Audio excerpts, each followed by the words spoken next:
ছোট পর্দার অভিনেত্রী তাসনুভা তিশা একের পর এক বিভিন্ন নাটকে অভিনয় করে দর্শকের বেশ সাড়া পাচ্ছেন অভিনেত্রী। বেশ কয়েকটি প্রেমের গল্পের নাটক করে আলোচনায় তিনি। সম্প্রতি একটি নাটক মুক্তি পেয়েছে তিশার। নাটকটি একটি ইউটিউব চ্যানেলে প্রকাশ করা হয়। বাপ্পি খান পরিচালিত সেই নাটকের নাম প্রেমিক যুগল, যেখানে তিশার সঙ্গে দুটি বেঁধেছেন অভিনেতা আরশ খান। প্রায় নাটকেই আরশ খানের সঙ্গে জুটি বেঁধে কাজ করতে দেখা যায় এই অভিনেত্রীকে। তাতে দর্শকের ব্যাপক সাড়াও মেলে।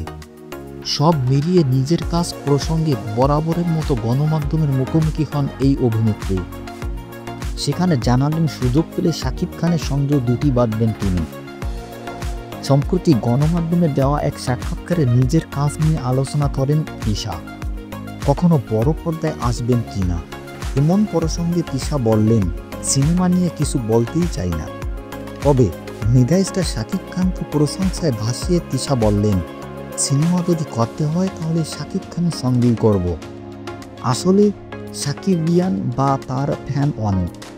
আমি নিজেও শাকিব খানের ফ্যান।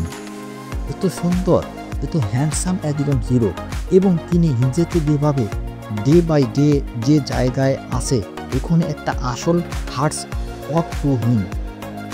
সাকিবের নায়ক হওয়া প্রসঙ্গে তিশা আরও বললেন, আমি নায়ক হওয়ার জন্য তার পাশে দাঁড়ালে আমার কি লাগবে যায় না, তবু দুঃসাহস করে যদি সাকিবের সঙ্গে সিনেমা করার সুযোগ আসে আমি অবশ্যই করব। তাসনুভা তিশাকে কার কার ভালো লাগে কমেন্ট বক্সে লিখে যাক।